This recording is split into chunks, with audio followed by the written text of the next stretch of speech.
throttle up.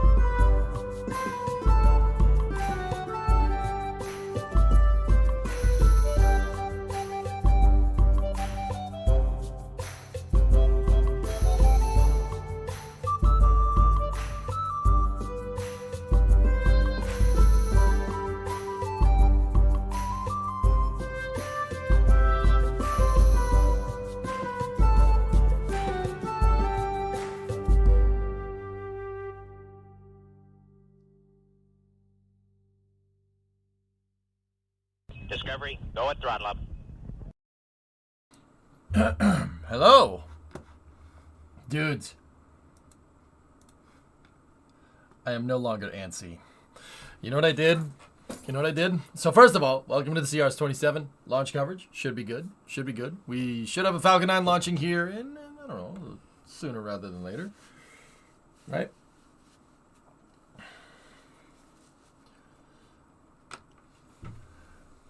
You know what I did? I was feeling down that the Kraken got to us. You bought something you shouldn't have? Yeah.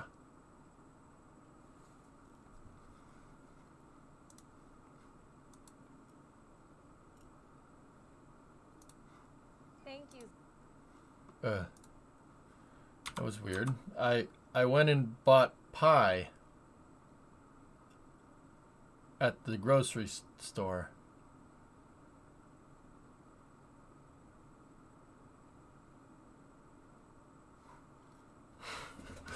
Where did you think I was going with that? No, seriously, I went and bought pie. I got apple pie, and I ate it. I mean, it's not J2X, but it's Pie Day, so You can't eat a J2X. Okay.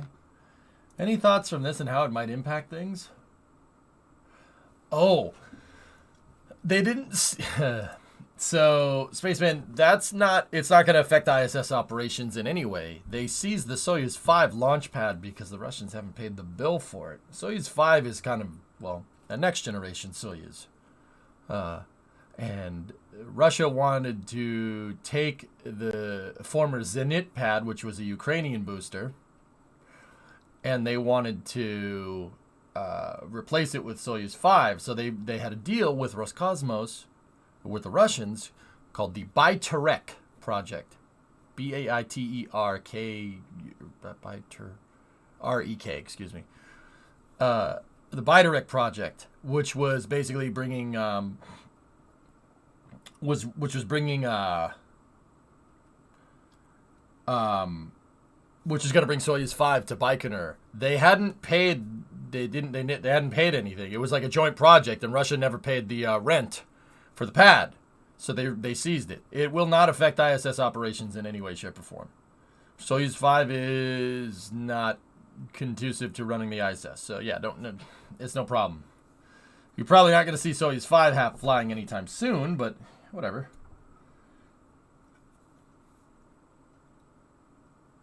Eating a whole cake is the sin of gluttony, but eating pie is fine because the sin of pie is always 0.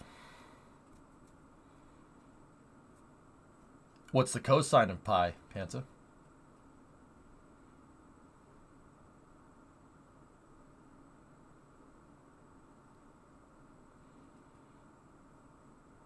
Your mom, my mom, no, it's not.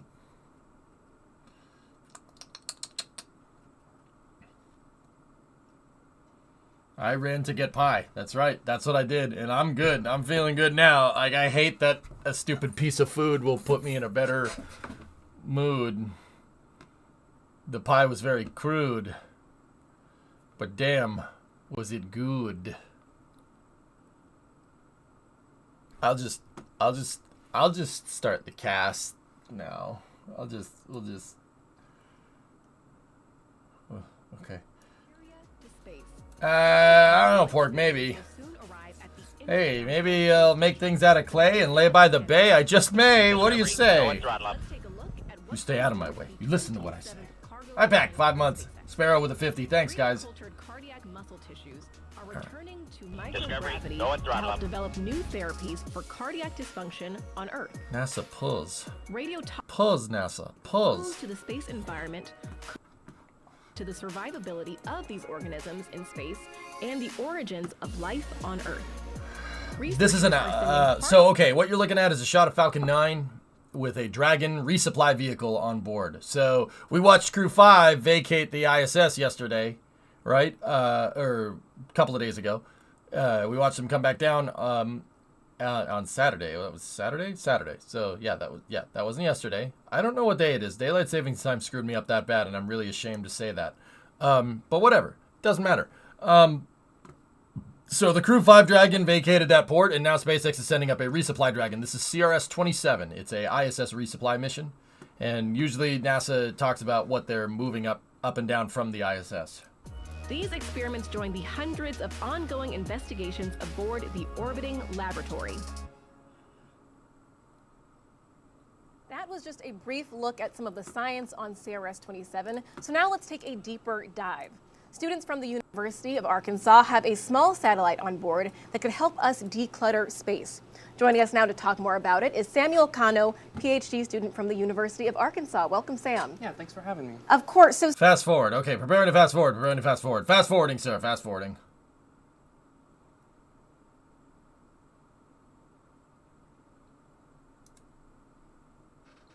They're putting some German stuff up there. Mission overview for CRS-27. Cool.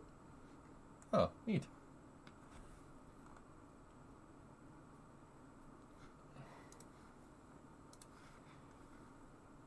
Space for the CubeSat. So ArcSat-1 is the first CubeSat selected by the CubeSat Launch Initiative from Arkansas, and their goal is to get all 50 states. That's very exciting. How do you feel being part of that first?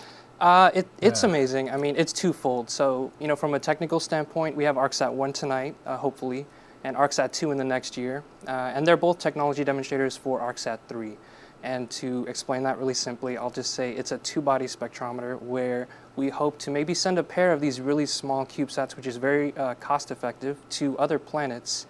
And they will basically orbit in formation flights, where one emits a laser, one receives it, and we can create a more comprehensive map of the atmosphere of, say Venus in a matter of weeks. That's the idea. Wow, and it's neat too to think that you kind of have a longevity experiment here with ArcSat 1 going into 2 and 3. Will you be working on Yeah. Of course, yeah. Right as soon as I get back, it's ArcSat 2 time. Fantastic. Now, chat, you're looking at now. Everything you see now is happening now. Then, oh, well, you missed it. Just now. You're at now.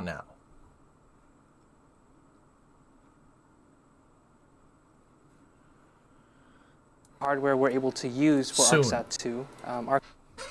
ArcSat 2 will be a little bit bigger, but it'll build off of ArcSat 1, and it'll have thrust on board too, so that's a new challenge for us, but we're excited about it. Yes, we're excited with you Thank too, Sam. Thanks so much for being here tonight. Thank you for having me. Of course, best of luck to you and the team from Arkansas. There's another student-led experiment on this mission, and it will help astronauts take better pictures in microgravity. A team of high school and middle school students worked with NASA's Hunch program to create a ball They said the clamp path monopod. the rocket will make. And it's not your average The rocket will selfie take? stick. Nice build In back this experiment, a platform attaches to the space station handrail. It's and most is likely tested going to hold northeast. a camera Most and likely. track targets. The temporary stable not be able to platform is see it expected to make because capturing it's images snowing much out right easier and faster. All right, now we are at about T-minus 13 minutes and counting from liftoff of the 27th Commercial Resupply Services mission from both NASA and SpaceX to the International Space Station. So let's bring back Zach now to tell us more about Dragonflight history and its impact on human spaceflight. Thanks, Jasmine. As I mentioned previously, the Dragon supporting today's mission will be embarking on its third flight and will be joining the Crew 6 spacecraft already That docked audio at the coming overdriven International for you Space guys Station. too? And speaking of Crew 6 lifted off from the same launch pad just 12 days ago on March 2nd with NASA astronauts Stephen Bowen and Woody Hoburg, UAE astronaut Sultan Al-Nayati, and Roscosmos cosmonaut Andrei Fedyaev, arriving at the orbiting laboratory about 24 hours later. Upon arrival, they were greeted by the Crew 5 astronauts who have been living and working on station for almost 6 months.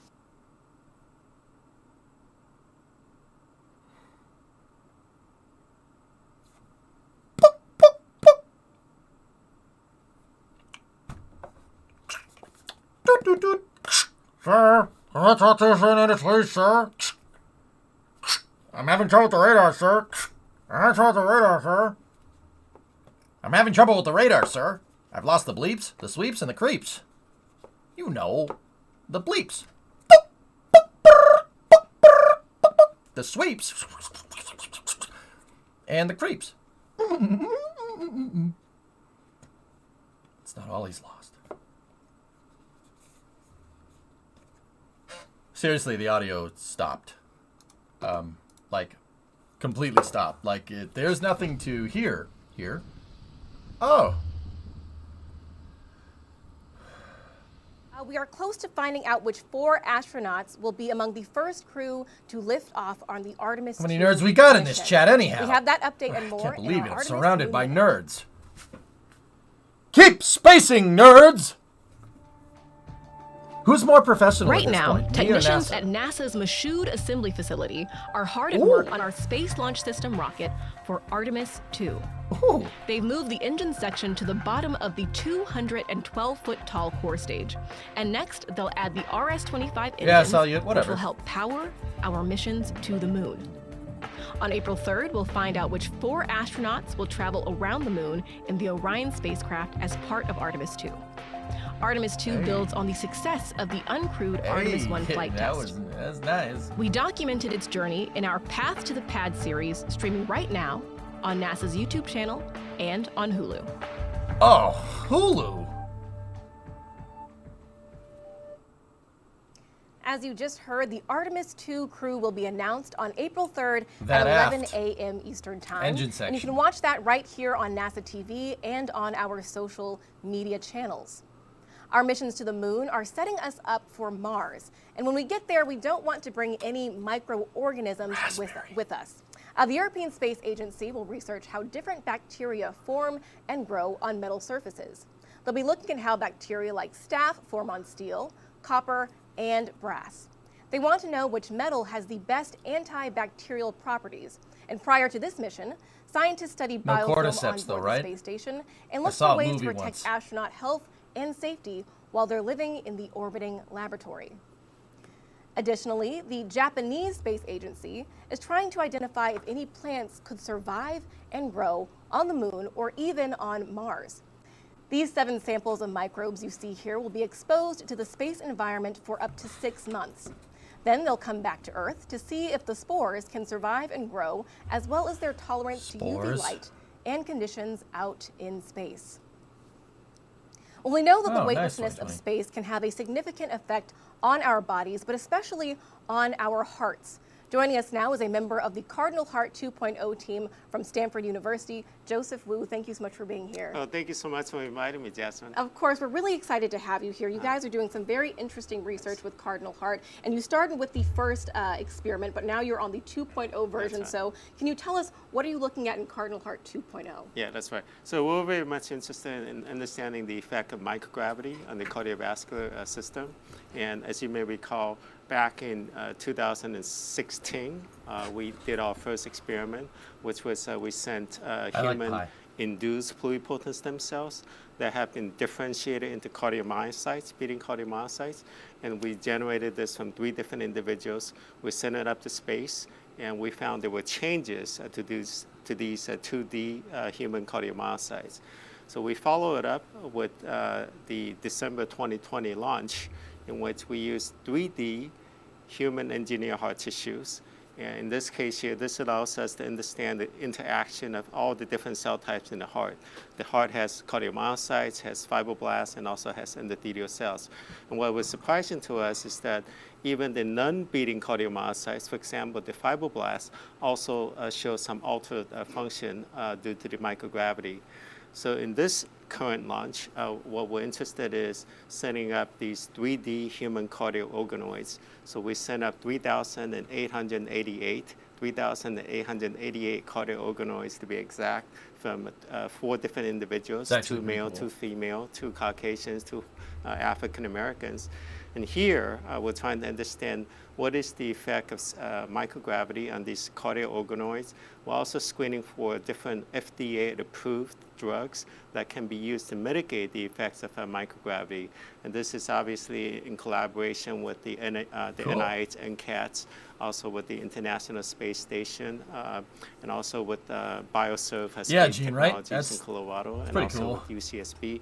And finally, we're very grateful for the astronauts who's going to take care of these, what we call babies, for the next several weeks. Right, yes, they're taking care of those babies that you guys have worked very hard on. So we're back to the Aztec days and playing with human hearts. It's actually synthesized heart tissue. It's EHT, engineered heart tissue, meaning they made it. Pretty cool, huh? Deep space travel, microgravity and lack of gravity is first an important stage engine chill has started. You know, this is part of the reason why the astronauts, they need to be on stationary bikes when they're up in space. Also part of the reason Discovery, go at throttle up. Your favorite saying, Jaeger, isn't Kalima Shakti Day, is it by any chance? Cardiovascular system. So what happens is without gravity, your muscles, heart muscles, skeletal muscles, and also your blood vessels all atrophy. So as you go deeper and deeper into space, for example, traveling to Mars, we're talking about a longer period of time without the effects of gravity on the cardiovascular system. So you're going to experience more issues, and that's part of the reason why these FDA-approved drugs are important. Yeah, it's very important. Thank you so much for being here, Dr. Wu. We really appreciate it. Thank you. All right, now we're just about 7 minutes, or actually 6 minutes, until liftoff of CRS-27. So let's bring back Megan now here on Florida Space Coast, and Zach live at SpaceX headquarters in Hawthorne, California, to walk us through the final moments of countdown. Over to you guys. Minus 5 minutes and 48 seconds, and the SpaceX team is working no significant issues, and the vehicle is healthy. Weather is 90% go, and the range is ready to support today's mission. At this point, Rocket Propellant 1, or RP1 fuel, is completely loaded on the second stage and nearly complete on the first stage. Now, liquid oxygen, or LOX, loading is currently underway on both stages and will complete at the T-minus 2 minutes mark before Which launch. one is this one, Thomas? We're I think also this is loading helium 1076. gas into both stages. Falcon 9 uses helium as a pressurant to backfill the propellant tanks as LOX and RP1 are consumed by the Merlin engines during ascent. Helium load began before the broadcast went live and will continue to top off until about a minute and a half before launch. Now, to make sure engine startup goes 1073, well, seventh SpaceX flight. performs what it calls engine chill. Dragon is in terminal count. Call out for Dragon being in Falcon terminal 9 count. tanks are pressurizing for strong back retract. So back to that engine chill really quick. Happened T-minus 7 minutes, and that's when And the its team Dragon is in terminal count and it's on internal power. flowed a small amount of the super chilled LOX into the Merlin 209, engine's turbo third flight pumps. on that SpaceX Dragon. does this to avoid a thermal shock to the system when that full flow of super chilled liquid oxygen hits the propulsion system. I was about to say 76 went up like 2 weeks ago. This one was turned around a month ago. The last time that first stage flew was 36 days ago.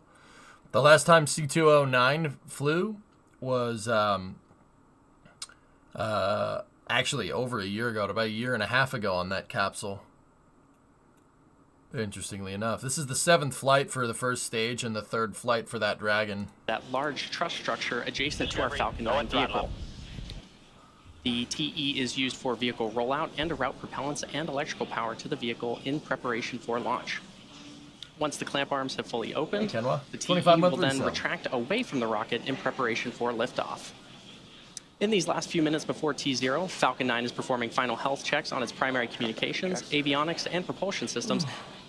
And there's that call out for strong back retract. We may also hear call outs that engines are sufficiently chilled if we get a little closer to liftoff. She's And if you've seen in a couple of our shots here, you may have noticed the Falcon 9 booster supporting today's mission is covered with quite a bit of soot. And that's because it's no stranger to space travel, having previously supported the Amazonas Nexus mission, SES-22, iSpace's Hakuto R Mission 1, and 3 Starlink missions. And as I mentioned earlier, today's mission marks the 7th flight for this Stage 1 booster. LOX load is complete. Interesting, Roger. Stage 1 LOX is topped.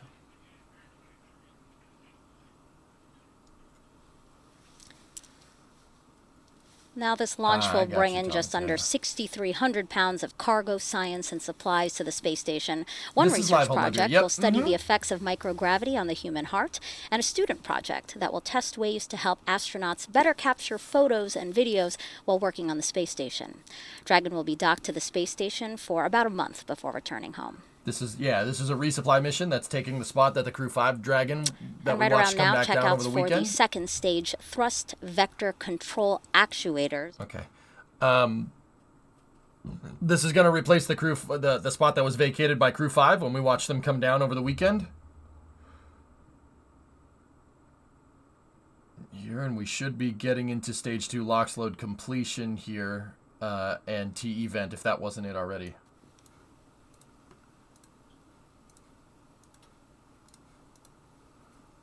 And in just a few moments, we should hear that call out for Stage 2 LOX load complete. Exciting. Yeah, it's pretty cool, Schwinn. I mean, this is just a resupply mission, but watching the people go up, that's my favorite part, dude. That's like... Stage 2 LOX load is complete. That's real good. Oh, the double audio. Thank you, NASA. And there's that call out. And All this right. will wrap up propellant loading. All right, we're going to run some ads so nobody gets an ad during the ascent. Thank you, Dinkelberg, for reminding me. T-minus 1 minute, 30 seconds. So we're 90 seconds out National here. Space Station. And you may have noticed some white clouds around the vehicle, but that's actually quite normal. Those clouds you see are the chilled gas above the LOX tank liquid surface that we vent overboard to maintain pressure in the tank as needed.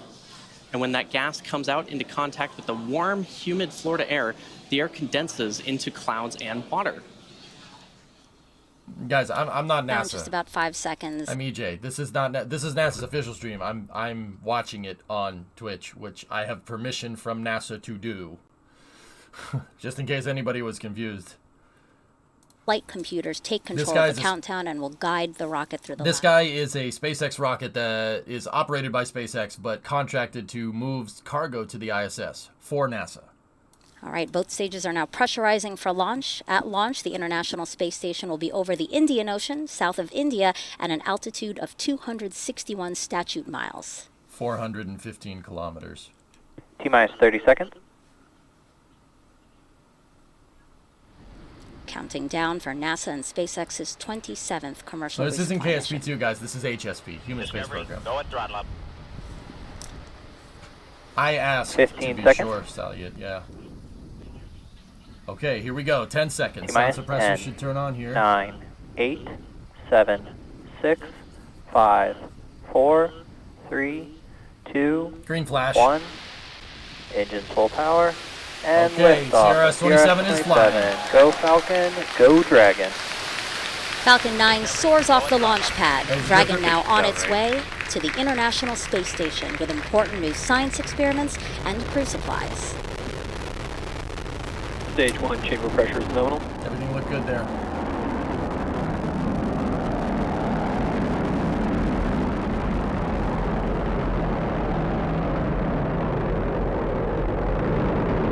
Okay, should be getting a call for supersonic here very soon.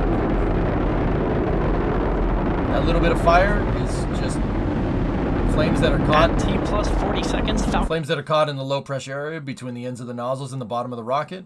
The flames traveling up the rocket behind the nozzles, totally normal. in about Everything looks good 20 here. seconds or so, which is the point of maximum aerodynamic pressure the vehicle will go through during its flight. Supersonic. Maximum dynamic pressure here. Peak structural load on the vehicle caused by aerodynamic forces, particularly compression buildup on the front. Ooh, the rattle. And there's that call out for Max Q. Coming up next are 5 Nice events tree. back-to-back. First is main engine cutoff, or MECO, which is when all 9 of the Merlin 1D engines on the first stage will shut down. I like that rumble. After That's those 9 good. engines shut down, the first and second stages will separate, also called out over the nets as stage separation. Then the first stage will flip. Then the first stage will flip around to make its way back to its landing site, the drone ship named a shortfall of gravitas. The second stage will then ignite its Merlin vacuum engine to boost Dragon to low Earth orbit during SES-1. Okay, so they started flowing propellants into the second stage engine here, basically priming it for flight. That's when they just use the residual ullage pressure inside of the tanks to make sure that the engine is cool. You don't want to hot start a rocket engine. It explodes if you do that. It's called a hard start case. Triggering the propellants helps get the engine to operating temperature. Think about like it being the operating temperature on a car. Same idea. You gotta wait. You gotta wait till the temp gets right. The rocket engine's operating temperature, ironically, for the pump machinery is actually super freaking low. It's really cold because of the really cold propellants. The rocket inside the rocket engine gets up to temperature real fast. There's MECO right there. Stand by for stage set. MECO. This is looking up the Stage business end of the separation. second stage. Okay. Green flash. In back ignition. Upper stage ignition, stiffener ring Stage separation 1 there. pushback startup. And she's going to start glowing. Very good. Very good. And Oh! there's all of those callouts for those milestones. So we had MECO, The eye. stage separation, a stage 1 flip, second engine start 1, and the start of the partial boost back burn. While a boost back burn is normally performed in order to return the No, first it'll never stage get to one old. of our landing zones, No, here we are absolutely just not. Look at performing the a nebula. partial boost back. This shortened burn, possible due to payload weight, They can allow new will allow ones, us nearly, to yeah. recover the Falcon 9 booster much closer to the coast and shorten the drone ship's journey back to shore by about 1. So what you're seeing is, so the first stage turned around and the second stage kept going. And up in that low pressure, the two rocket exhausts actually hit each other. And there's this insane flow phenomenon going on. That's what we just saw. That's really freaking cool, man. That was sick. For the 27th commercial resupply mission to the International Space Station for So NASA. yeah, the first stage was This is going this way, SpaceX's second 17th stage is mission going for that way. 2023, and the second flames are Dragon hitting flight each to the other. International Space Station That was this sick. year. We lifted off from Kennedy Space Center's historic Launch Complex 39A just about 3 minutes and 45 seconds ago. On the left side of your screen is the there you go, Falcon Sean. Good 9 luck. first stage that is making its way back to Earth, Position and signal on the right for side is the second stage. The second stage, and you can see that MVAC engine there. As a reminder, So they had an AOS through Bermuda, which means this thing's going up the East Coast. Right now, what you're seeing right there is the nitrogen attitude control system. So literally, like if you're familiar with cleaning a computer with compressed air, It's that, but with nitrogen. The first stage just has an attitude control system to make sure that it's pointed business end going down into the atmosphere. That also is what caused the first stage to turn around and turn away. Sphere. The second burn is the landing burn. That's cool, And this Roger. is a single engine burn, engine 9, that brings the vehicle's speed down rapidly in order to land on the drone ship. Holmes. Now, occasionally on your just here for me to screen, say it? when the booster is is visible, you may see some nitrogen gas bursts, and these are used for attitude control as the booster makes its way back to the drone ship. You can still Falcon see 9 Florida is out also there. equipped with 4 hypersonic grid fins positioned near the top of the first stage. And once in the atmosphere, Stage 1 is only using the grid fins for steering as it makes its return to Earth. These titanium Super grid fins will solid. orient the rocket during Retro re-entry propulsion. and guide the rocket during descent. I don't know. The And cameras there's on that this call out thing are for a little... nominal trajectories. It looks like they did like a half RTLS here, where they landed. The announcer said that they landed it. They're trying to land it a little bit closer to shore by doing like a half boost back here. There you go, Dish. Nice. Yeah. Oh, getting the crack of dawn over there. In just about 8 seconds from now, we should see that first stage entry burn begin. Oh, my favorite. The always efficient flamethrower. Stage 1 FTS is saved.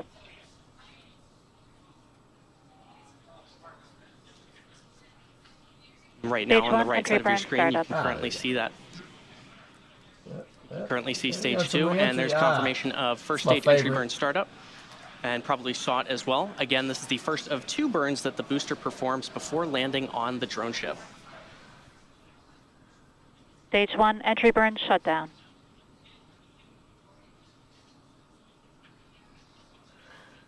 Now, as we get closer to the first stage landing, it's good to note that the Falcon 9 first stage is equipped with 4 landing legs made of state-of-the-art carbon fiber with aluminum Supersonic honeycomb. retro propulsion. And these are placed symmetrically Best part. around the base of the rocket and deployed just prior to landing. If successful, this landing will mark the one... Let's see. Oh, dude, plasma. See the plasma on the grid fin right there? They seem small. The grid fin is the size of a coffee table, dude. They're very big. Why did they do that just then? Oh. Protect Falcon 9 from going into the atmosphere, obviously. 100 kilometers per hour. And this really puts into perspective the Stand by for the deceleration entry of the rocket. here for In the the span landing of burn less than here. a minute, we'll have reduced from twice the speed of a jet all the way down to 0 as the rocket lands. This guy talks too much, man. I can't get a word in edgewise here. Okay, there's the landing burn. Stage 1, landing burn. There's the start of that first stage landing burn Through on the the clouds. left side of your screen.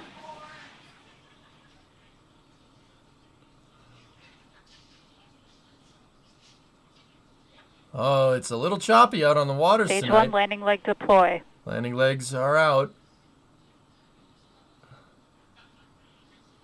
Ooh, like a glove. And there you saw the Falcon 9 first stage successfully Stage land, one and you landing can probably confirmed. hear the cheering behind me. The Falcon If 9 only first stage Tsunamis, that supported we today's actually got mission that. landed for the 7th time, having previously supported Amazonas Nexus, SES-22, iSpace's Hakuto R Mission 1, and 3 Starlink missions. Today's landing also marks the 178th Very nice. successful landing for an orbital-class rocket. Really long As mentioned second previously, stage engine today's burn. recovery operations are being managed by an all-female recovery team, and this is a really cool moment for the industry and Stage 2 SpaceX. FTS is saved. There's that call out that stage 2 FTS is Ditor, saved. 22 months. Stand by for the call for nominal insertion. And we here. should have second stage Shaggy. engine cutoff here shortly. 50 months.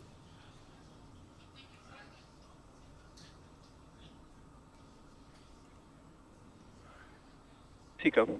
Second stage engine cutoff. Look at the warbles. See the warbles? Cool. There's that call out of SECO. If you're wondering what these are, it's acquisition of signal through ground stations. Right now, they're through New Hampshire. I couldn't freaking see it. If it was a clear night, I'd be able to see it, but it is pissing down snow. Lovely. Commanding separation of Dragon a couple minutes from now. We expect to have video of Dragon's separation from the top of the second stage, which looks into the trunk. Damn it, weather guy.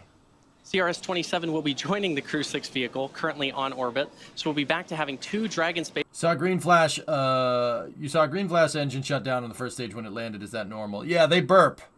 Nighthound, yeah. The engines cough up a little bit when you shut them off sometime. It's just residual propellants burning off. Yeah, that does happen. The orbital laboratory and its crew. No, Hibbit, the forbidden snow SpaceX cone. has sent and brought back over 270,000 pounds of crew and cargo to and from the space station. Okay, should be getting up here on Dragon deploy. They're showing As the a ground reminder, stations this is here. the 3rd flight for this Dragon capsule, having previously look at that. supported There's a Space Force CRS-22 in logo up June there. of 2021. And So what you're seeing right here, this thing that looks like a dinner plate with stuff on it, that looks, it's not a fancy cuisine. I mean, you could eat it if you want. I wouldn't. That is a latching end effector grapple point. So that's that thing that looks like it has 3 teardrops that with the Space Force logo. That is a grapple point for the robotic arm. That's what the robotic arm attaches to. It'll pull it out of Dragon's trunk. there are 4 pairs of 3 thrusters spaced evenly around the capsule, as well as 4 forward bulkhead thrusters underneath the nose cone. Now, notably, Dragon does not have Super Draco thrusters, seats, or light. So what they do is they get the arm like basically about about 30 centimeters in front, and the latching end effector actually has wires, and when the wires twist, they actually pull taut, right? So there's 3 wires, and it'll center the arm on that post that's at the end of the grapple hook, and then they just move it forward and it'll latch. That's how the arm centers itself. There's 3 cables that are like kind of loose inside of the latching end effector, and they're in 3 times sim, right? And there's a disc that turns, and when that disc turns, the wires pull taut, and it centers the arm on that thing so they can grab it. See that thing right there? That's how they center the arm, and then these things locate the arm into position, and then they'll be able to grapple. The interesting part is that they have claw points for the latching end effector, and then obviously the aim point up there at the top that looks like an artificial horizon. That's the aim point for the effector.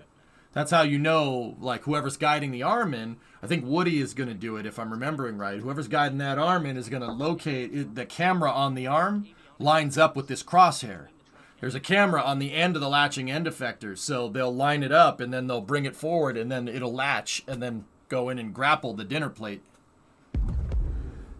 Stand by for a deploy. We're looking up the business end of Dragon here. So behind that is the heat shield. And if you're just joining us, you're watching. And there it goes. You're watching a live view of Dragon successfully disconnecting from the second stage, heading to the International Space Station. All I can say is thanks for doing this. This is the 27th commercial resupply mission to the International Space Station for NASA. Dragon has an unpressurized payload bay. It's inside of this cylindric section. The payload attachment fitting, or well, actually the adapter for Dragon, right, is called the trunk. You can put stuff in there. You can put unpressurized cargo in there. So anything that goes out on the end of the space station here, like that Space Force experiment, is, you can just carry it in the back of Dragon. Is the nose cone opening sequence, which... Where does stage 2 go? Zarby, the second stage will deorbit. You can see it's added. It's going to actually, what it'll do here in a second is it'll turn away. Dragon will actually flip end over end. It'll actually point radial in now, and you should see them open up the nose cone. You could actually look, if you look really faintly, you could see the RCS, the reaction control systems on Dragon, the Draco thrust. You see them? They're pulsing right there. So what it's going to do is it's going to move radial in, and then it's going to open up the nose cone. The nose cone houses the on-orbit propulsion systems, believe it or not. Dragon flies backwards through space. It flies trunk end first. So they're going to actually flip this thing, open the nose cone, and then flip it back. The reason why they're doing it is so they can see it from the second stage. To slowly open up to reveal a couple of different components. That nose cone stays closed during the flight up to orbit, just to protect some of those more sensitive instruments from the thermal and aerodynamic loads that Dragon's experiencing on its ride uphill. Once it opens up, we're going to be revealing a couple of different things, including some propulsion elements, primarily 4 forward bulkhead Draco thrusters. They're Those probably are lithium, the primary like thrusters Gary, that they're Dragon's probably going to Tesla be batteries, using if I for had to its guess. major delta velocity burn. So those are just firings of the engines to gradually raise its orbit as it gets closer and closer to the space station. Yeah, it's Bill, also you going too, to huh? reveal a suite of navigation equipment. Dragon has a couple of different methods to essentially find its way through outer space. White And save not safe underneath for the nose future cone, flight on parachute. there The is trunk? something No. called the Yeah. Dragon Eye Star Trackers. And then it will also be pairing that with an inertial the measurement trunk unit with and the GPS stuff sensors. in the back? All No, of no. these No, kind no. of working in tandem to essentially tell Dragon. Could you load mini CubeSats in the unpressurized payload bay? Oh, 7, they've done that. Yeah, absolutely. Upload to the spacecraft just prior to launch. That's Johnson Space Center, so that's Houston. Is. You know, like And then Houston, once it we've gets had a problem closer, like we'll that. have what's called relative That's this. GPS systems that will be able to talk to each other between Dragon and Space Station, just as they're essentially, they start talking to each other, let them know where they are. What cameras do they use to record stream this going into space? So, Stinky, they're actually in-house for SpaceX. SpaceX has an in-house optics department, which is why we get such clear, crisp footage. It's derived from a GoPros, believe it or not. Yeah. A lot of the cameras are derived from GoPros, like that one that looks down on the first stage, because that's what SpaceX started with.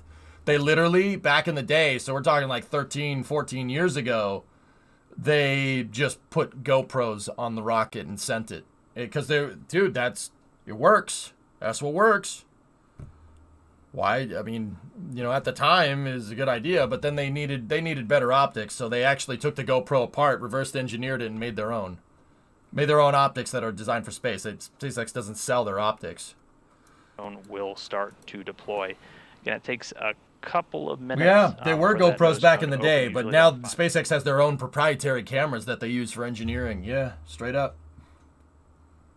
Degrees, so that gives Dragon plenty of clearance. Yeah, it's not worth with it. the space station, as this is going to reveal also. I didn't know they were landing so close. I ring, saw them do the burn and that's started what yelling Dragon's because I gonna didn't be have the using camera. to actually dock with the international docking adapter on board the station. Again, we're heading Is that to illegal? the forward Not port. really. We have two of those. They're not selling on the them. US Why would segment it be right now illegal? with the docking adapters, the forward port, and the zenith or the space-facing port. I mean, yeah, GoPros in space have not. That's not new.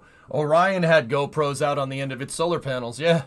And they believe it or not, the GoPros were over Wi-Fi to the Orion capsule. They were using Wi-Fi to get those camera shots from the solar panels. No joke.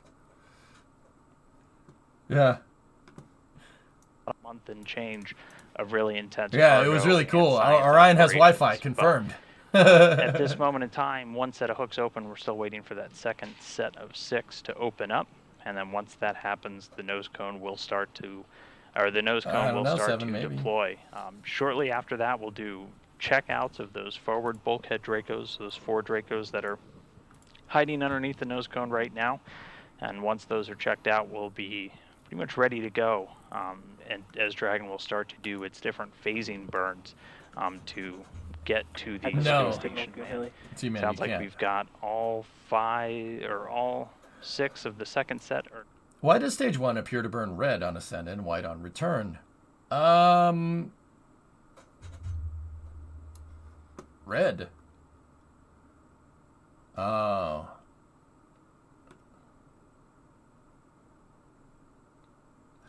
This is the cameras, dude. It's the cameras. Yeah, the camera is getting overexposed. That's all. It's really that. These are ground cameras right here. See what I'm talking about? You're talking about that, right? Yeah, it's just different cameras, dude. Like, I wish there was a more technical reason. It's just different cameras. Thanks so much for joining me. Just want to get your thoughts real quick. Walk us through, we've got another Dragon mission heading to the station. What's this going to mean for those crew members? Holy, so many engine eyes on the seat. Ilya, what are you talking about, dude? You talking about the second stage or the trunk? The trunk doesn't have any engines. The second stage gets deorbited. It never finds the ocean. It'll burn up. No thermal protections. No thermal protection system. Oh, there's the nose cone opening. The vehicle getting critical research out into its location on the ISS. Then the crew does some standard cargo ops and payload moves across this 30-day mission. But while they're doing that, they're also doing critical research that actually has to be completed during the dock mission in order to get those results back down on that same vehicle when it comes down a little over 30 days after it goes up. Then it's time to get repacked with hardware. Additionally, these cargo missions are the few chances we have to get fresh or refrigerated food up to the crew. So, we give them a little taste of home. They got some fresh fruit and cheeses on this one. And I know they're asleep, but I think they're going to be pretty excited when they wake up. We actually have some live views now of the nose cone opening. We're about halfway through. But Phil, before I let you go, just general feelings from you, the program. This has been just another incredibly busy spring. It feels like we're always in the busy season with Station. We just brought a crew home over the weekend after launching another one. What's it been like to just balance all of the traffic coming and going from the space station? Yeah, you know, it's seems 3 like in the we're morning on partway the through ISS. and there's a lot going on. It is really exciting, you know. As for the pace, most Nice, of us Roger. probably wouldn't have it any other way, I'll tell you.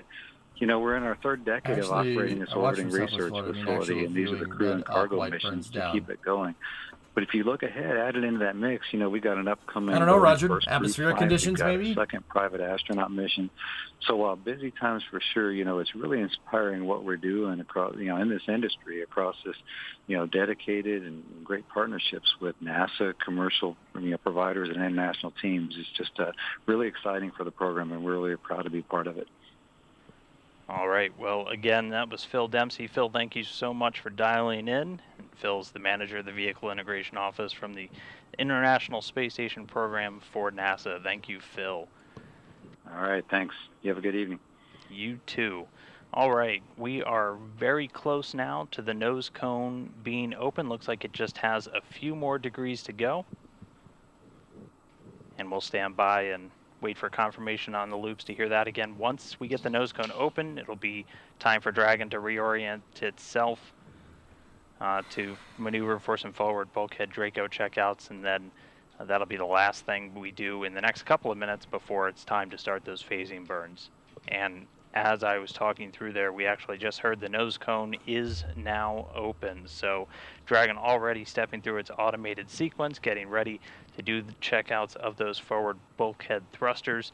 And then once those are ready, we'll be set up and good to go and ready to do our phasing burns. So really great to have a Dragon back on orbit, the 27th resupply mission to the International Space Station on its way, a safe, healthy Dragon, bringing over 6,000 pounds of cargo. With the nose cone open, Draco checkouts underway. That's going to do it. Wait, Dan has hair.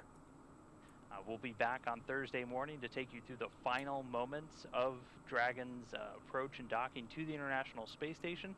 But with everything successful today, I'm going to send it back to close things out to Jasmine at the Kennedy Space Center. Jasmine. Thanks so much, Dan. Another beautiful launch from the Space Coast this evening. That's going to wrap up our coverage for the launch of the 27th Commercial Resupply Services mission from NASA and SpaceX. Dragon is now on its way to dock to the International Space Station Thursday at 7:52 a.m. Eastern Time. And we'll have live coverage of that at 6:15 a.m. on NASA TV and on nasa.gov/live. His hair's back. Thanks again for joining us, and we'll leave you with a replay of today's launch. But until next time, go NASA, go SpaceX, and go CRS-27. 15 seconds. Video of the end effector moving. Oh, there you go. Yeah. Click on Mutter's link if you want to see how that latching end effector works. 7, 6, 5, 4, 3, 2, 1. Engines full power. And liftoff of CRS-27. Go Falcon, go Dragon. Falcon 9 soars off the launch pad. Dragon now on its way to the International Space Station with important new science experiments and crew supplies. All right. Stage 1 chamber pressure is nominal.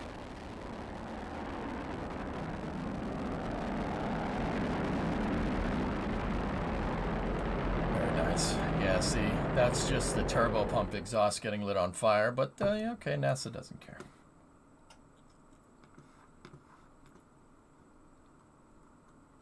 SpaceX is now what? Old enough to... Oh, gosh. Yeah, SpaceX is old enough to drink. Usually NASA's live on Twitch too, but not this time.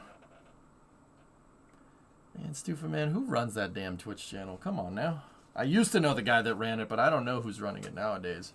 The guy that ran it doesn't work in that department anymore. Well, yeah, SpaceX and I were born on the same day. We're both 21. Ian, you just turned 21. Torch, you passed your check ride. Well, look at you. That's awesome, man. I've been 21 for 20 hours now. Here you go. Drink.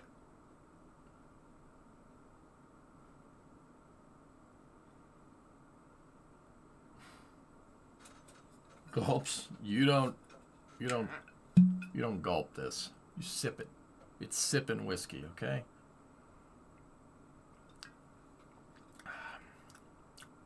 Damn kids. Yeah. That's the sipping stuff, bro. Why would I drink water?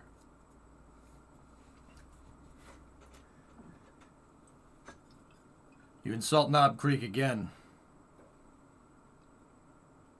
I will do what they do to cars in Knob Creek every year with the minigun. Okay? I'll turn you into pudding.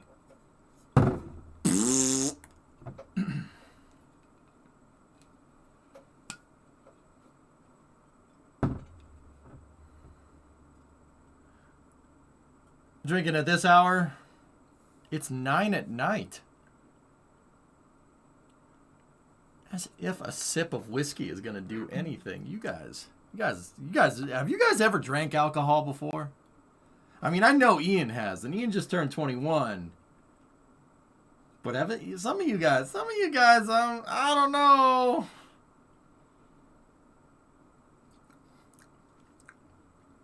Tasty. Is alcohol consumption allowed on the ISS? I don't see why not, but he's legal in Australia, so it's fine, mate. Yeah, yeah, I would say. Yeah, he's pretty good. That's cream soda. No, it's apple juice, bro. See, that's apple juice. Well, imagine being hungover on the ISS. Dude, no. More like turn you into Swiss cheese. So, every year, there is a gnarly gun show in Knob Creek, man. Amazing.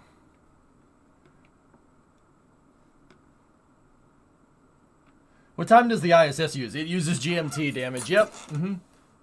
So that's EJ strict to the long streams. Take a shot every now and then. How else could he work with chat for that long? Dude. Chat's actually been pretty good lately, Rocket. It's the Kraken that pissed me off today. Hey, Creeper, what's going on? Yeah, someone getting fired. What's that?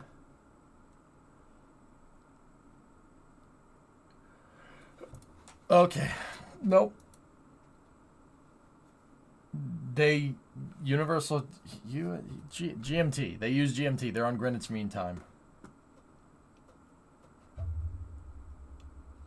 I've bought a Woodward Reserve.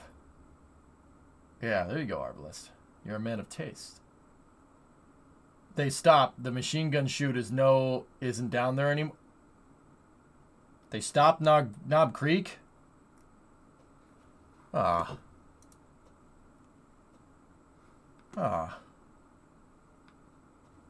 That sucks. I'm amazed at the Stage 2 production team. They don't get enough credit. The second stagers are popping out like rabbits. Yep. Hey, Tuna. Alright, guys. So, CRS-27 made it up onto orbit. Which is great.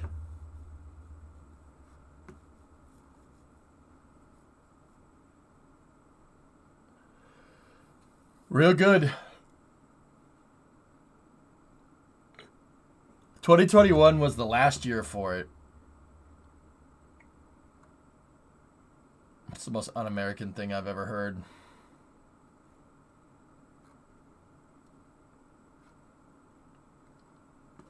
Anyway. 20 Wumbo. Yep. Yep.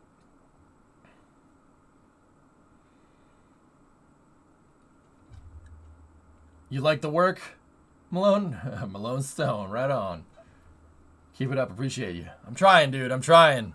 Dude, I'm telling you guys, I got pissed at Kerbal this afternoon. I was trying my hardest to keep it in. I was trying my hardest not to get super pissed, but yeah, I went out and got pie because it's March 14th. I went out and got pie. I was really pissed. I Don't enjoy another pie. I've had enough pie right now. I love your shirt. I have one like that too. What are the odds? Really? You have a Route 154 shirt? Where did you get it? Where'd you get it?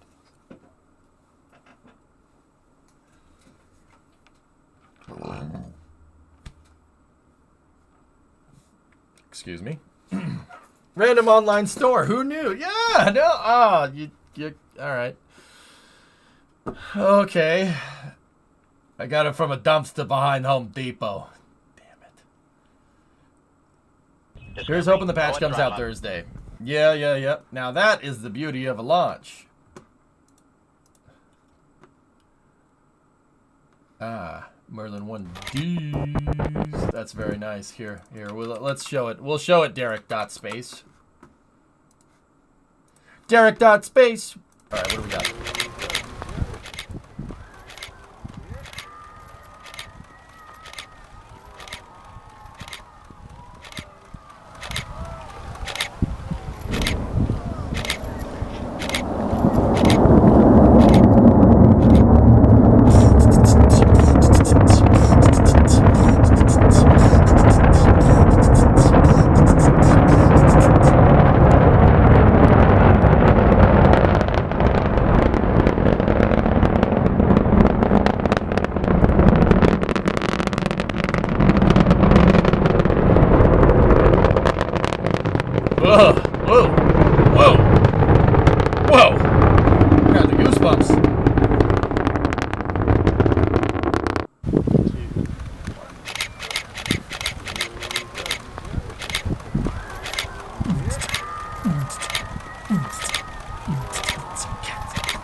Dude, that paper tearing noise is the best, man.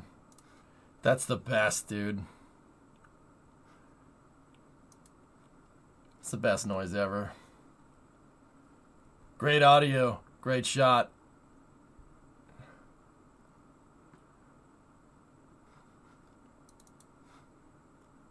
Not paper, fabric of space and time.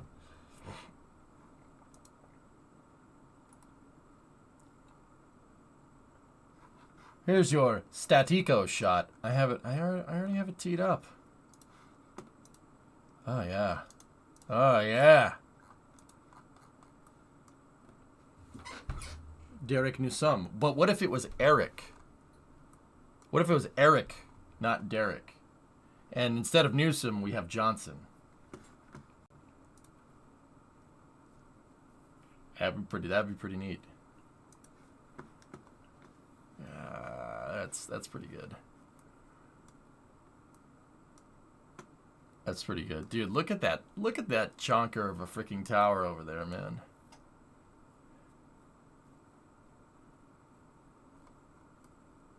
Nice shot, dude. Very, very good. That's awesome. I mean, dude, one dragon down, another one right up, dude. Unfreaking believable. Unbelievable. The cadence is just, I never thought we'd get to this point, man. With the incomplete Starship Tower, wouldn't that make the Lightning Tower? Would that make it the Lightning Tower rather than the one on 39A? You still want one close to the Rocket Blinga, but yeah. I like this timeline. Oh, nice, Dish. There you go. That's cool. Dude, check this out. Brady Keniston got a picture of it from Wallops. There's a picture of Antares and Electron's pad, and he got a picture of CRS-27 flying by. That's cool. That's from Wallops. That's from Mid-Atlantic Regional. What a great shot. That's pretty cool. Pretty neat.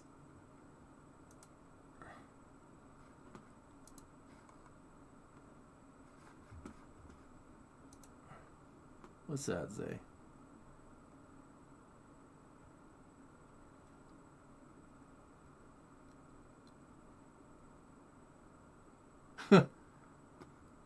Nice.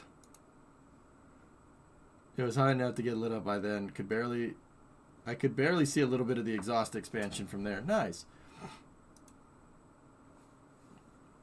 Atmo Sart from Southwest Florida to explain Fed burn up. Fed burn up, what? Red burn up, white down first stage. No fuel mix difference. You know of? Roger, I'm trying to make sense of that sentence.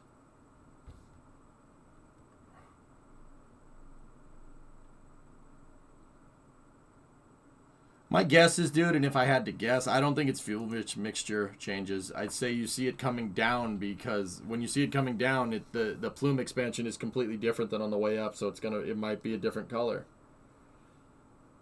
I mean, think about what those gases are doing on the way down as opposed to the way up.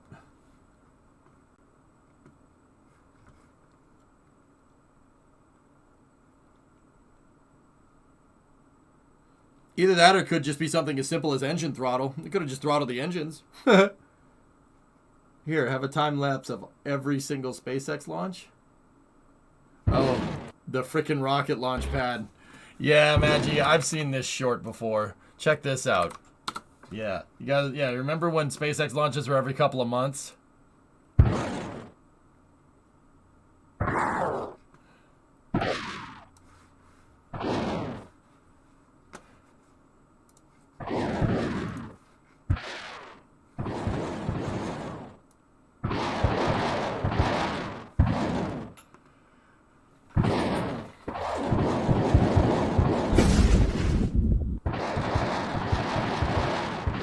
This is gonna start going real fast here in a second.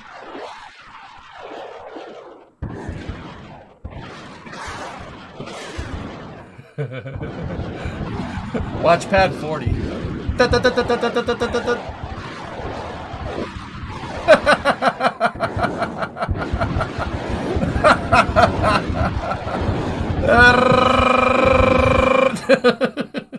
That's pretty funny, man. Dude, you see Fab 40 at the end, it's just like, you know? Oh, I've seen that short before, dude. That's a good one, man. That's really good.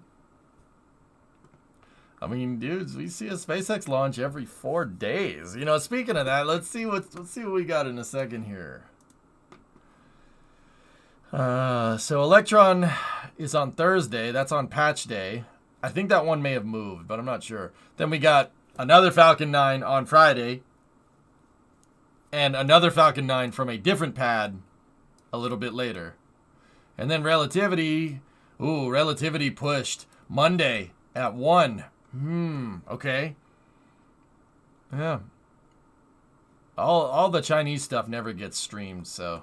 Yeah, see how there's watch buttons there and stuff? Do we know what time the patch goes live? I have no idea, Doom. When did the game release? It was 9 a.m. for a release. That's just a guess. I don't know. I have no idea. I sent a bunch of messages to Nate today, and he hasn't gotten back to me, dude, which tells me he don't have time for what I have to say, which means they are crunching right now, dude. Yeah, Nate hasn't said anything. He's radio silent, which means either I annoyed him too much with all the bug reporting, or he's working hard, man. Relativity is conflicting with Vulcan on Monday. Will only launch if Vulcan delays. Okay. Ark, we're like, what point do we actually need like a space traffic control tower? You know. Will the Ariane launch be streamed? Ariane is usually streamed. Yeah. The Europeans stream all the time.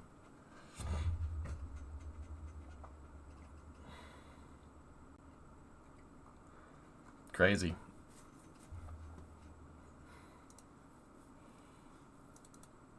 Yeah, we're getting there. You're going to need a tower. You just need to file a flight plan and just Yeah, this is ground control tower. Do you read? Well, stream. From a PR perspective, the first patch is pretty important. They will be working hard on it. You know, Uselessium, if... Yeah, I sent message out to Nate this afternoon. I haven't showed him that rover wheel glitch. I don't know what caused that one. That's the one. That's what got me, dude. I couldn't figure out why that did that. We corrupted the save somehow. I have no idea how that happened. That's what got me, dude. I couldn't figure it out. I couldn't solve the damn problem. That's why I was so pissed off this afternoon. I suspect it was the flag, but Nighthound, we'd have to go and try and replicate that one. But there's so many things that could be. It could have been the flag. It could have been quick save. It could have been the vehicle. Like, yeah, I don't know. I was just like, I don't feel like doing this today. Screw this. Yeah, Uselessium, I can't figure it out. I noticed it started going wonky after we placed the flag. After we placed that flag down, that's when it started getting weird. You know what makes me angry? Crew cab trucks. All that cab and small little beds. Well...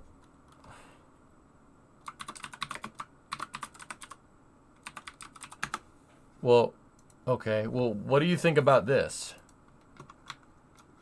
What about that? Does that do anything? Do you like that? I like that. I like that a lot. You love it? Okay. Same thing happened to Rocket when he planted a flag yesterday as well. Really, Synonymous. All right. That's a Centurion, guys. It's a Ford Centurion. It's a nice truck. Yeah, this was custom made. They basically grafted the back end of a Bronco onto a quad cab Ford. So it's like the back of it is a Bronco and the front of it's a pickup truck. And it's on a long wheelbase. That's like one of my favorite trucks, dude. I'd love to have one of those. There's Centurions all over the place. They were an aftermarket conversion. Ford never made those things. That was an aftermarket company. They marketed it as the Ford Centurion. Yeah. They also made these. On a side note, they also made those. The Vanturion.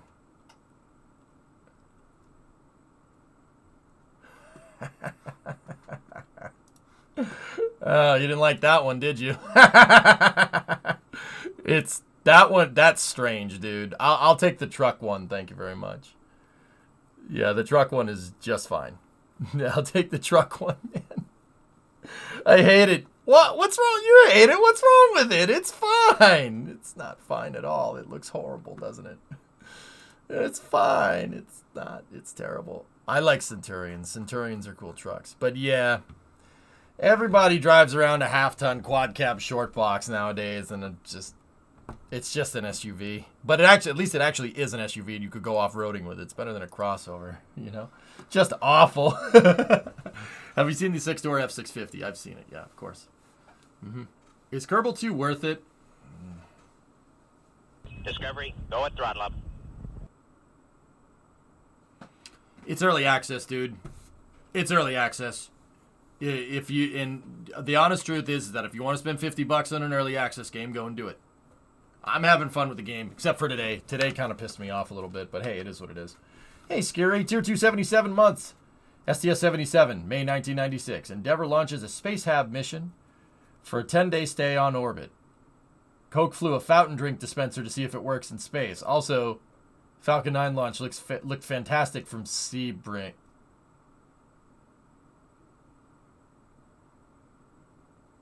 You have one Grieber 11? Yeah. Half-ton short box? Yeah. Half-ton short box is alright. Whatever. Trenchfoot, we got an update for KSV2 tentatively coming on Tuesday. Yeah, Blingy just had to rub it in. Homeboy's probably driving at Sebring too. He ain't just there to watch the race. That's why it's such a flex.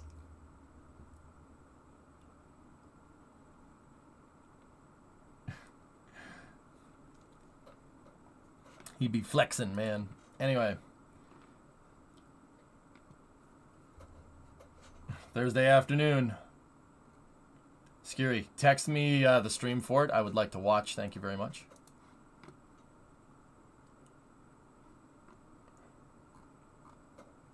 Done. All right. Thank you, sir. Okay, guys. So, here's what I think we're going to do. I want to try to reset my sleep schedule today. So, yeah. I'm going to take the rest of the night off and just kind of chill for a little bit. I'm going to chill in the garage, clean the place up, just kind of see if I can get organized. Daylight savings time really screwed me up, dude. I'm a little taken aback how much it screwed me up. I don't know. Oh, there you go, Aerodite. Don't let your dreams be memes. Tuna, you had fun today? All right, cool. Cool. Dude, yeah, no, I don't know what that was about. I don't know why, like, this year, daylight savings time usually never screws me up. Like, ever. Never is a problem.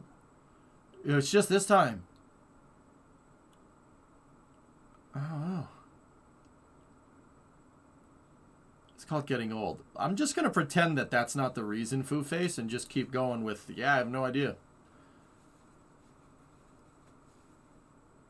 Yeah, the hell's that about, man? Yeah, you wouldn't think that just moving an hour screws anything up, but dude, it totally screws me up. I've woken up the past couple of days, yesterday and today, and I felt like dog crap. And today, like, because I didn't feel good, I let the Kraken get to me, man. Ugh, that's disgusting. We don't let the Kraken do that.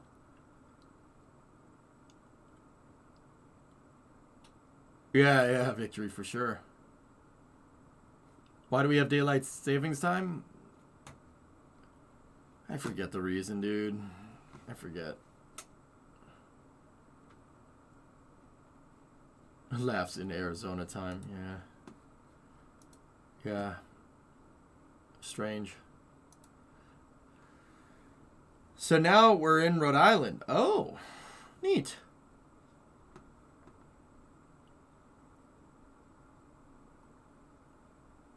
Wartime energy savings or something in 1918. Yeah, something like that. I don't know. Anyway. All right, guys. I'm going to take the rest of the night off. We will, we'll try to hit it guns blazing tomorrow. We got to make a vehicle that's going to do it in one shot. I have some ideas. But yeah, we got to make something that's going to, no quick saves. Something that can get across those flats real quick. Real quick.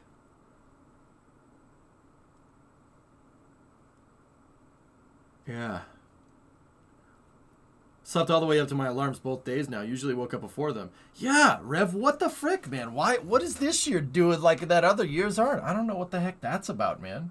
Hey, Heptacular Raptor, thanks as always. Yeah. All right, guys. Hey, have a good night. I'll talk to you guys all tomorrow. It messed you up too? All right, cool. I thought I was going nuts here, dude.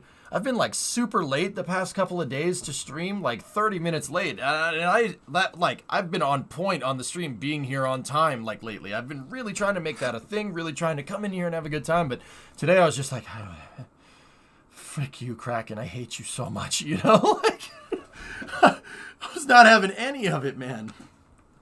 You called in today because you overslept. Okay, all right, cool. That makes me feel a lot better that it's not just me, because I'm just like, why? May you have very explicit dreams about Kerbal. All right. Hey, have a good night, guys. I'll talk to you later. Thank you very much, okay? I'll see you. Do you still stream KSP1 sometimes? No, I haven't done it since Kerbal came out, and it probably won't for a little while. We'll go back to it eventually, though. Thanks, guys. I'll see you tomorrow at noon. Have a good night, okay?